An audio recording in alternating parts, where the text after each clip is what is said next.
I went to a convention last week, and whenever I go to a convention, people come up to me and they say something like, I bought a Nintendo Switch because of you, or I bought a Steam Deck because of you, or whatever the handheld might be at the time. This time, it was, I bought an Ein Thor because of you. And that made me realize something. Should have put a damn affiliate link on that video. It's been a week since that convention, and I've had several people reach out to me while I'm in my own home asking me about the Ein Thor. Bob, undermine one of your videos. Is the Thor awesome? I don't want to watch 20 minutes right now. It is a phenomenal handheld. It was my favorite Android or retro handheld of last year by like a lot. It is essentially a 3DS, a very similar form factor, if not a little thicker, but it's very powerful. It can emulate most 3DS games very easily with minimal effort. It can even emulate Switch games and a few Wii U games, and it looks pretty good on this dual screen. It's a really cool concept. For me, it's the Steam games. If you've seen me before, you know I've been beating the drum of Steam games on Android. They're awesome. And if you've seen me before and you're not subscribed, I'm mad at you. Playing Steam games on something you can close is awesome. I would much rather carry this thing around than a whole ass Steam Deck. All of these PC handhelds are way too big. If I can get a game running via Game Native, I'm just playing it on this. It's way easier to take around. It fits right in my jacket pocket. My Steam Deck doesn't exactly fit in there. Oh, wait. Kind of fits. Really, what I think is drawing people towards this handheld in particular is all the cool launchers that have come out with it. These things have given this Ein Thor a kind of second life. When it first came out, no apps really supported the dual screens, and I kind of just ignored all the launchers. It wasn't really a priority to me. Now, it kind of does look really cool. This new look is pretty simple to digest for most people. Maybe even people who have never seen an emulation handheld before. You're not staring at a 3DS with an Android home screen anymore. You're looking at what looks like a 3DS, but with every game under the sun available locally. I think the thought of taking this thing around and launching 3DS games, Switch games, or even Hades 2 right from your Steam library is really appealing to people. The Thor might just be the way to break Android handhelds into the mainstream. Honestly, I haven't really used this in quite a bit. I've been busy. So I decided to break it out to revisit it, to see what everyone's doing on it. Maybe I should make mine look as cool as theirs to see what all the fuss is about. Why is everyone so interested in this thing now, 6 months after launch?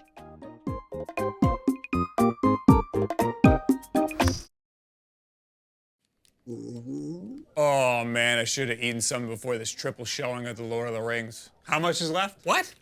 It hasn't even started yet. Whose armrest is this? Go get something from concessions. Like what?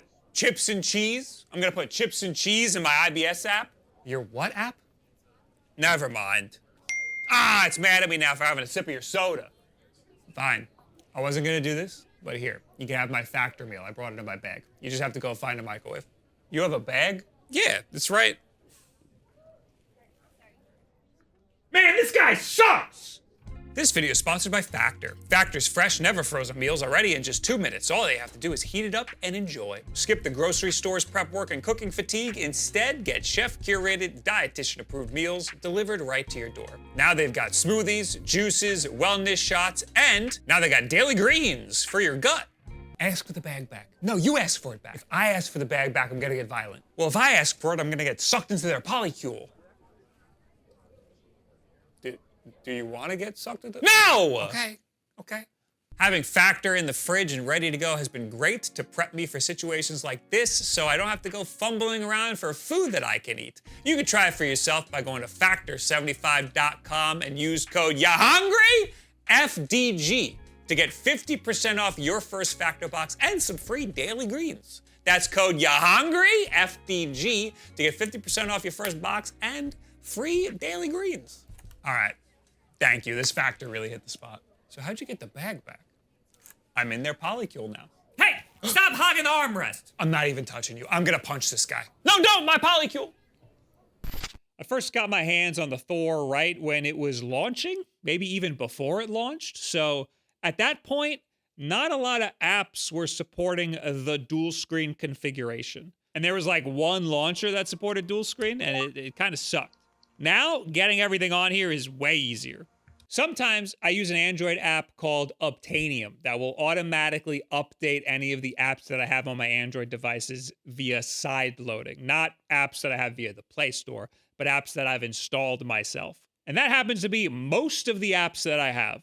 Someone in my chat pointed me towards this, the Obtainium Emulation Pack. If you add this to your Obtainium, it will load it up with all of the emulation apps you would ever need.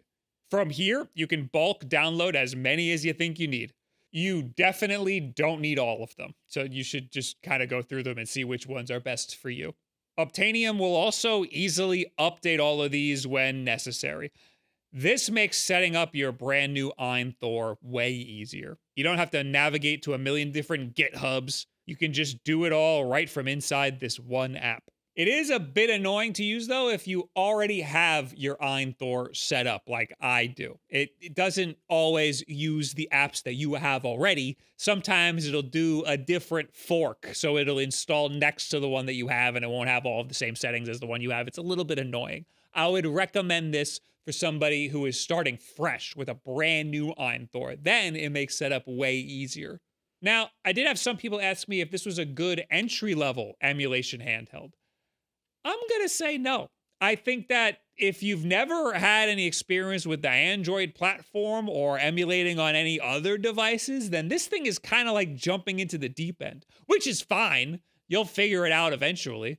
There are other cheaper options that come ready to go right out of the box and are way easier to set up. Those usually play lower powered systems like DS and under, but those are much better entry-level devices if you want to just get started with emulation. That way you don't have to spend a couple $100 on this guy. If you do decide you want to jump into the deep end with the Ein Thor, Retro Game Core is your friend. He just uploaded a 2-hour setup video on the Ein Thor. Obviously, you don't have to do every single thing that he does in that video, but you are going to want to do a good chunk of it. Like, to get Azahar, the 3DS emulator, to work at all on here, there are kind of a lot of steps. It's really not that hard to just follow the simple directions, but I'm imagining somebody who just saw this playing a 3DS game on Instagram and thinks they're going to buy this and start playing Zelda. And this is something that's been kind of tripping me up about this Ein Thor. It feels like it's kind of broken out of this little emulation niche. And that's because people are seeing it on Instagram and stuff with this cool launcher. How cool does that thing look? All my games could be right there. I could just click on one and it boots right up. That's amazing. Wow. Can't believe it. This is a dream. It does not come like this. It comes like this. There's nothing on there. It's a blank slate. You can achieve these dreams with a lot of work. For example, you gotta put the games on here. That's something you're gonna have to figure out on your own. After you get all of your games on here, you're gonna need a cool launcher. And that is 3/4 of the way through Retro Game Core's 2-hour-long video setup. So even before you get the launcher, there's a lot of prep work. There are 2 launchers that are very popular that are both competing to be on your dual screen. There is Cocoon and there is Isu. Both of them are pre-releases, so they're not finished products. They're also not products, they're both free. Isu made big waves with its extremely well-done launch video. I was immediately turned off, though, when none of that shit worked on the Ein Thor when I tried it when it came out. Now, Isu is way better. It has a setup that is extremely easy to navigate, and it scrapes all of your games, and it can add game artwork for you and stuff. It does its best to be plug and play, and it's mostly fine. Once you're in, I wouldn't exactly call it user-friendly. If something doesn't work, it's not all that easy to fix. For example, if your 3DS games are trying to open in RetroArch instead of Azahar, the native 3DS emulator, the fix isn't very intuitive. When you first launch Isu, it launches into this home screen with no icons on it. Getting it to launch into the ROM section is possible, but it also is not very intuitive. Okay, I actually thought there was a way to launch it from ROMs, but I can't. I thought I said it, and it just doesn't want to do it. And that's one of my big issues with launchers, man. It feels like a lot of work for very little payoff. People really like having all of these customization options and everything, but the more customization options you throw into something, you're paralyzed by choice. There's just so many options, it becomes hard to do any one little thing. Cocoon is a newer front end that I think gets closer to how I would have wanted an emulation front end to look just right out of the box. And the customization options are just a little bit more intuitive. You still run into the same kind of issue where tweaking options becomes a bit of a headache. You're just scrolling through menus trying to figure out how to change the default emulation app for your 3DS games again. Here I am again. But I think it's slightly easier in Cocoon than it is in Isu. And what I think is going to be more appealing to more people is SilkPod here. It's their collection of user-generated themes that you can just download. I landed on this Wii U looking one. I think this looks great. Cocoon also allows you to scrape artwork, but it's still a little frustrating. Why can't it scrape the Sonic the Hedgehog 2 artwork? Does it not know what Sonic the Hedgehog 2 is? The most basic-ass game of all retro games? It did a good job pointing most of my ROMs and ROM folders to the right emulation apps, but I still had to point 3DS to open in Azahar. And even though it did open in Azahar, there's this big fucking stupid loading bar right over the top of it. The point I'm trying to make here is that you can make your Ein Thor look really cool and really nice. I'm just trying to set expectations here. I love it. It's probably the best emulation handheld that you can get right now. But emulation handhelds do take a little bit of work. It's like getting a husky. I don't know why I just decided that was the analogy I'm going to make here. I got a lot of controversial takes on emulation handhelds.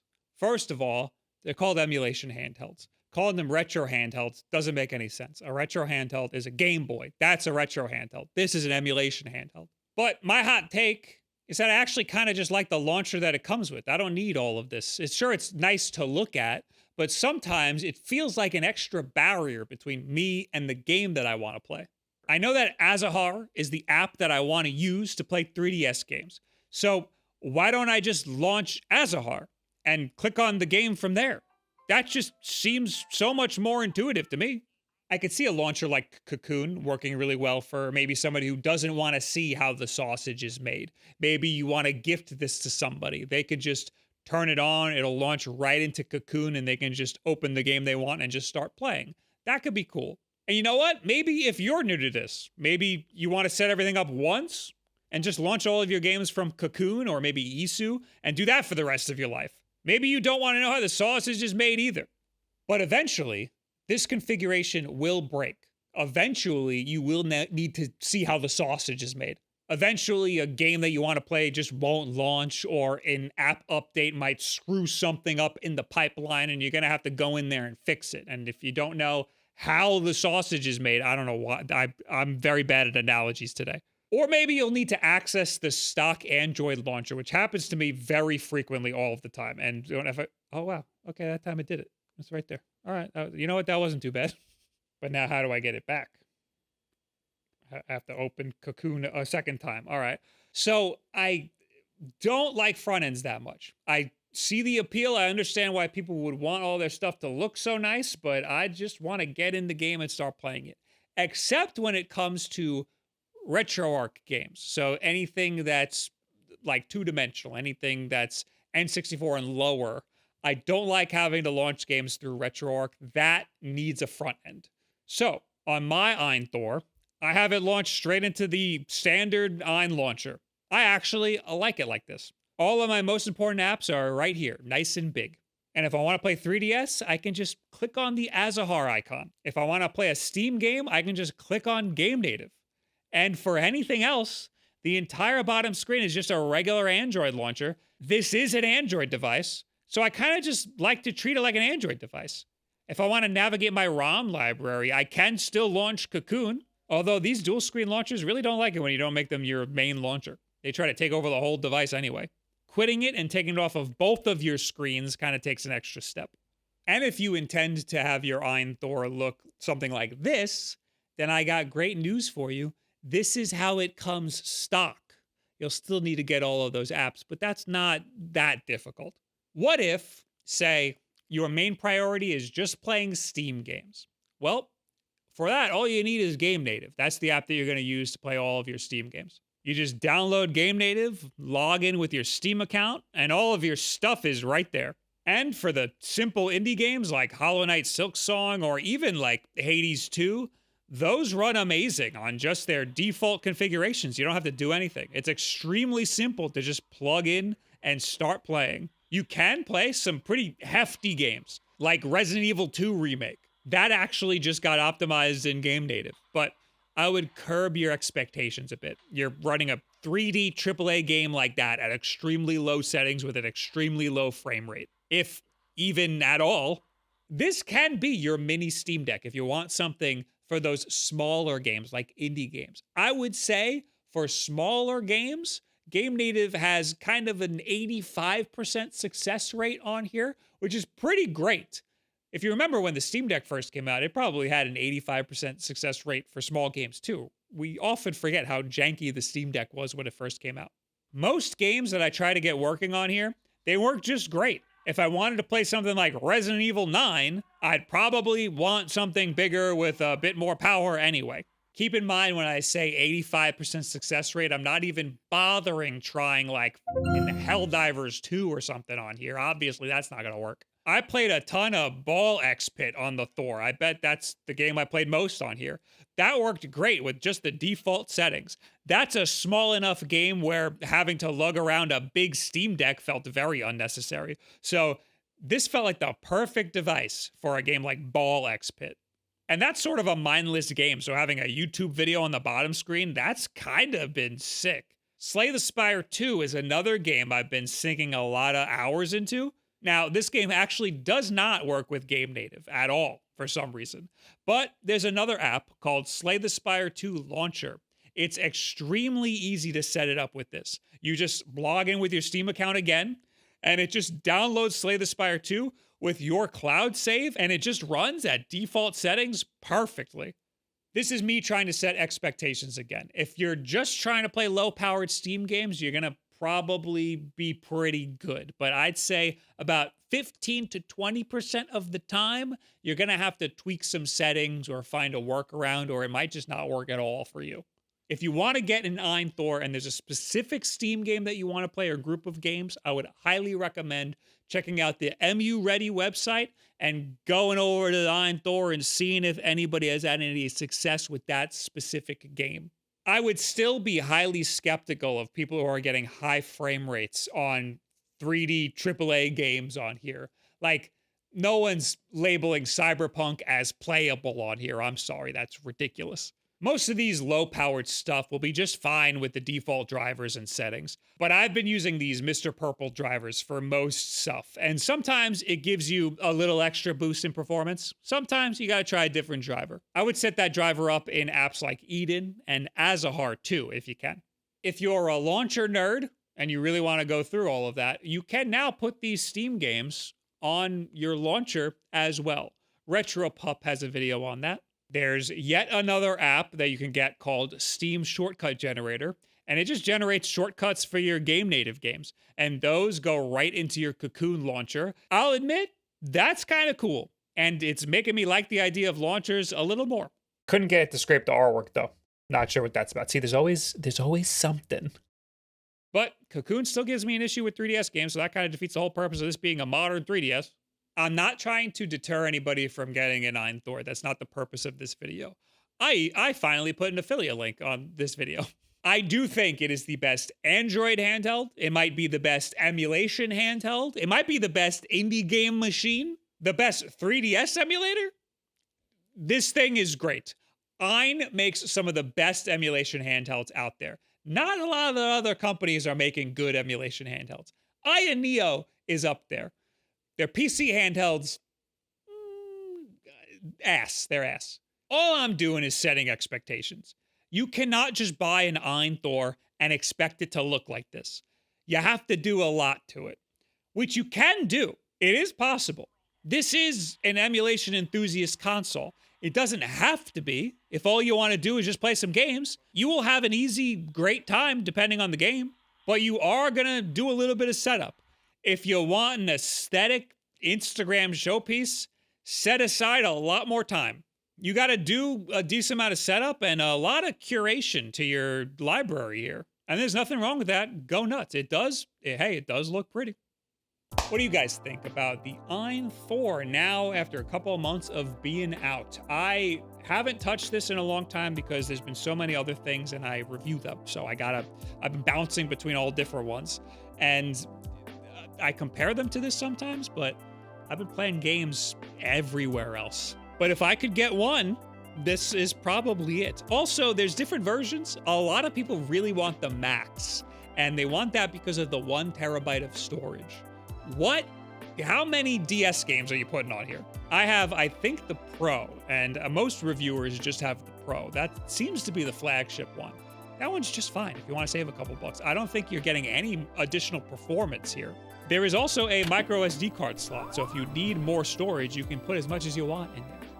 Anyway, leave it in the comments below. Add me on Twitter, any and all this other social media garbage. Thank you to all of the Patreon supporters over on the podcast channel. We do the podcast right here. I would really appreciate it if you would subscribe, even if you don't use your subscription box. It still helps us out a ton. And share this video with a friend who is thinking about getting an emulation handheld for themselves.